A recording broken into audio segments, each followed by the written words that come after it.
দেখতে পাচ্ছেন যে পেঁয়াজের জমিতে একেবারে পানি ভরপুর, পেঁয়াজ তলিয়ে গিয়েছে। আমাদের পেঁয়াজ কিন্তু খুবই সুন্দর হয়েছিল, দেখতে পারবেন। এই আবহাওয়ার মধ্যেও কিন্তু খুবই সুন্দর পেঁয়াজ।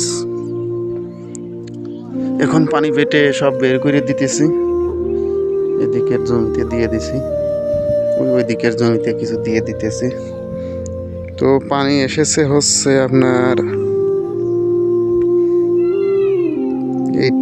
এই যে মোটরটা বোঝা যাচ্ছে,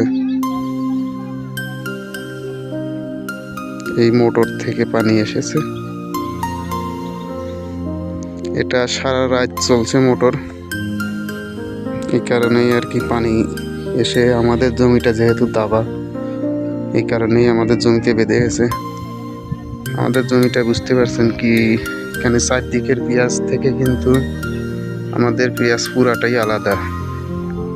দেখতে পাচ্ছেন চারদিকের পেঁয়াজ এখনো ছোট ছোট, আর আমাদের জমিটা পুরো কালা হয়ে গেছিল।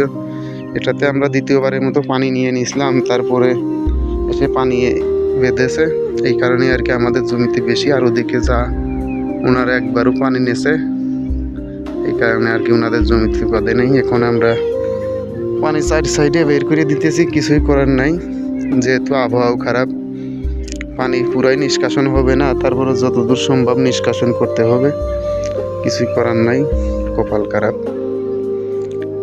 তো ভিডিওটি যদি ভালো লাগে চ্যানেলটি সাবস্ক্রাইব করুন। আমাদের পেঁয়াজের যে আপডেট আপনারা কিন্তু আরও জানাবো আপনাদের, যে আমাদের পেঁয়াজ পানিতে কি হয়, ভালোই হলো না ক্ষতি হলো। তবে ভালো হওয়ার থেকে বেশি সম্ভবত ক্ষতি হবে, কেননা পেঁয়াজের সব কিছু করা, তারপরে এসে পানি হলেও বৃষ্টিতে হলেও মনে বুঝ দেওয়া যেত, কিন্তু মোটর থেকে সারা রাত চলার কারণে আর কি এসে ভিজে গেছে। তো সবাই দোয়া করবেন।